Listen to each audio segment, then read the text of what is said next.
Marc Lépine was born as Gamel Rodrigue Garbi in Montreal on October 26, 1964, but spent much of his early childhood in Costa Rica and Puerto Rico, where his father was working as a successful mutual fund salesman. His family would move back and forth, but in 1968, his family moved back to Montreal permanently, shortly before a stock market crash led to the loss of much of the family's assets. His mother, Monique Lépine, was French-Canadian, and his father, Rachid Lias Garb, was Algerian. His father did not consider women to be equal with men and believed that the only sole purpose for women was to serve men. Rachid was an authoritarian and had a strict rule set you had to follow, and if you broke any of them, you would be punished. On many occasions, he would even strike his wife and kids over small mistakes. On another occasion in 1970, he beat his son so hard on the face that the marks were visible a week later, causing her to finally leave him, and the divorce was finalized in 1976. After the separation, Gamil lived with his mother and younger sister Nadia, seeing little of their father, of whom they were afraid. Rachid Garbi subsequently ceased contact with his children after a few weekly supervised visits and moved abroad. He would also make little to no effort in paying child support, only doing so twice before quitting altogether. Gamil would never see his father again. He built up hatred for his father and refused to discuss him with anyone. Financially struggling, his mother returned to nursing to support the family, and because of her schedule, the children lived with other families during the week and only saw their mother on weekends. Monique Lépine eventually became director of nursing at the Montreal hospital, and the family bought and moved to a house in the middle-class Montreal suburb of Pierrefonds. Gamil attended junior high and high school, where he was described as a quiet student who obtained middle to above average marks. He became close friends with another boy, but had a hard time getting along with others. He was also bullied a lot in school, taunted as an Arab because of his name, and at age 14, Gamil changed his name to Marc Lépine, further separating himself from his father and citing his hatred for him as the reason for taking his mother's surname. Even his younger sister Nadia would bully him, and one occasion, publicly humiliated him about his acne and his lack of girlfriends to the point when Lépine would often fantasize about her death, and on one occasion made a mock grave for her. He was overcome with happiness when in 1981, she was placed in a group home because of her delinquent behavior and drug abuse. Marc spent some summers as a youth learning to hunt with his uncles, and also enjoyed designing and building electronic gadgets. He and a friend were also known to shoot and kill pigeons near his house with a pellet gun. He also took considerable responsibility at home, including doing daily chores like cleaning and even repairs when needed, all while his mother worked hard to support the family. Lépine also developed an interest in World War II and an admiration of Adolf Hitler. He seemed like a normal kid from the outside, but nobody but him knew what his mind was slowly being transformed into. In 1981, Marc applied to join the Canadian Forces at the age of 17, but was rejected. He later reported in his suicide letter that it was because he was antisocial. An official statement from the military after the massacre stated that he had been interviewed, assessed, and determined to be unsuitable.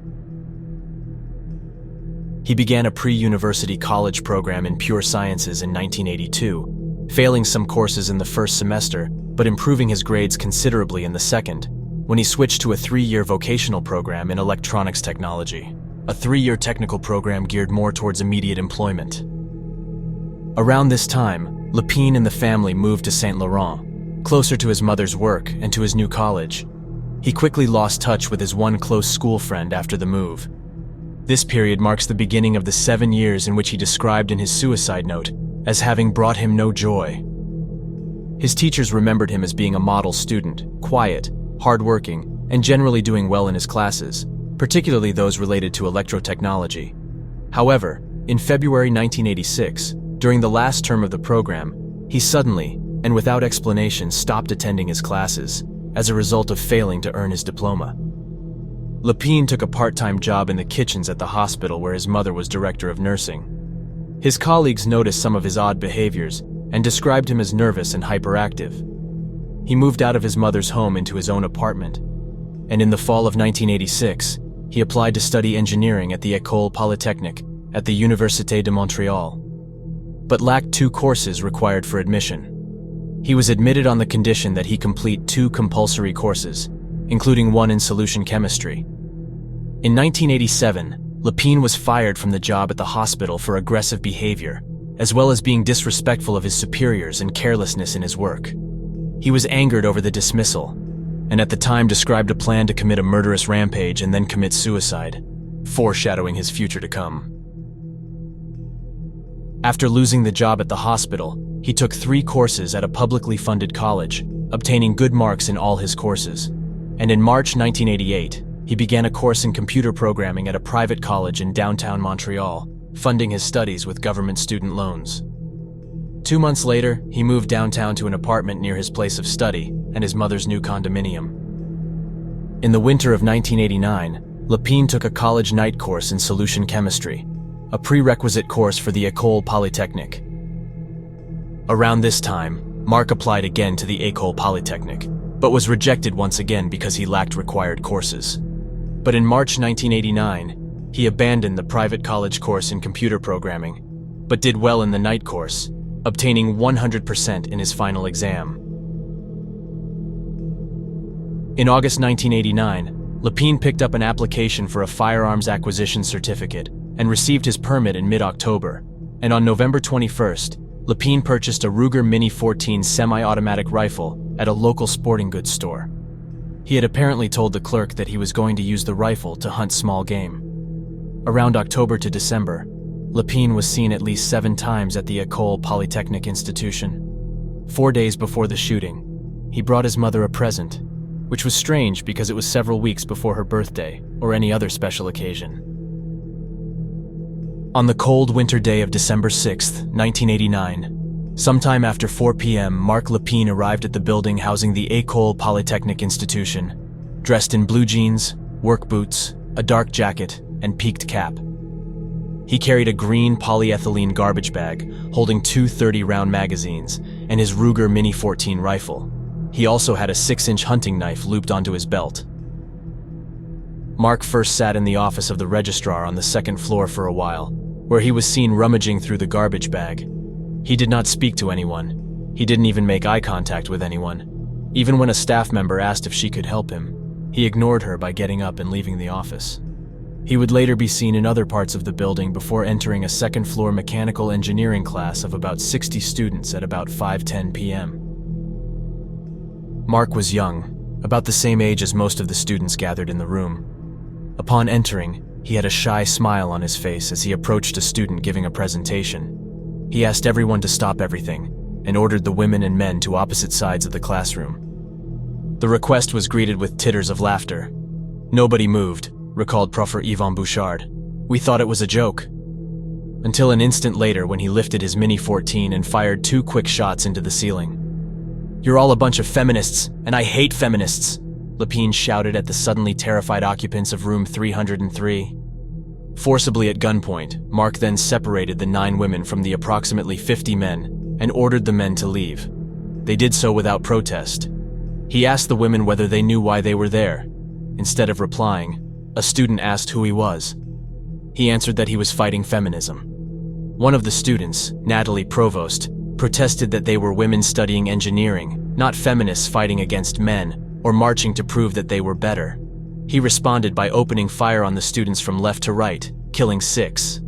Helene Colgan, Natalie Croteau, Barbara Daigneault, Anne-Marie Lemay, Sonia Pelletier, and Annie Saint-Arnaud, and wounding 3 others, including Natalie Provost. Before leaving the room, he wrote the word shit twice on a student project. He continued into the 2nd-floor corridor and wounded 3 students before entering another room where he twice attempted to shoot a female student. When his weapon failed to fire, he entered the emergency staircase where he was seen reloading his gun. He returned to the room he had just left, but the students had locked the door. He failed to unlock it with 3 shots fired into the door. Moving along the corridor, he shot at others, wounding 1, before moving towards the financial services office, where he shot and killed Maurice Lagagnère through the window of the door she had just locked. Mark next went down to the 1st-floor cafeteria, in which about 100 people were gathered. He shot nursing student Barbara Maria Klutznick near the kitchens and wounded another student, and the crowd scattered. Entering an unlocked storage area at the end of the cafeteria, the gunman shot and killed Anne-Marie Edward and Genevieve Bergeron, who were hiding there. He told a male and female student to come out from under a table. They complied and were not shot. He then walked up to the third floor where he shot and wounded one female and two male students in the corridor. He entered another classroom. Inside, students were unaware of the tragedy unfolding around them and were delivering end-of-semester oral presentations. At first, nobody did anything, recalled Eric Forget. He told the men to get out, shooting and wounding Maris Leclerc, who was standing on the low platform at the front of the classroom, giving a presentation. He fired on students in the front row and then killed Maud Havernick and Michelle Richard, who were trying to escape the room, while other students dived under their desks. "We were trapped like rats," said Eric Forget. He was shooting all over the place. Other eyewitnesses said that Lepine leaped onto several desks and shot at women cowering beneath them. Mark moved towards some of the female students, wounding 3 of them and killing Annie Turcotte. He changed the magazine in his weapon and moved to the front of the class, shooting in all directions. At this point, the wounded Leclerc asked for help. Mark unsheathed his 6-inch hunting knife and stabbed her 3 times, killing her. He then dropped the knife and took off his cap, wrapped his coat around his rifle, and exclaimed, "Oh shit!" as he shot himself in the head, blowing off the top of his skull in the process, ending the attack 20 minutes after it started. About 60 unfired cartridges remained in the boxes he carried with him in his jacket. After the attack ended, most of the injured and all of the dead, except for Mark himself, were women. After briefing reporters outside, Montreal Police Director of Public Relations Pierre Leclerc entered the building. Horrifically, at some point inside, he would find the lifeless body of his own daughter. On the day of the massacre, Lepine wrote 3 letters. 2 were sent to friends, and 1 was found in an inside pocket of his jacket. The letter in his pocket was never officially made public, but was leaked in November 1990 to Francine Pelletier and published in the newspaper La Presse. It contained a list of 19 Quebec women whom the shooter apparently wished to kill because he considered them feminists. The list included Pelletier herself, as well as a union leader, a politician, a TV personality, and 6 police officers who had come to the killer's attention as they were on the same volleyball team. Lepine wrote that he considered himself rational and that he blamed feminists for ruining his life. He outlined his reasons for the attack, including his anger towards feminists for seeking social changes that retain the advantages of being women, while trying to grab those of the men.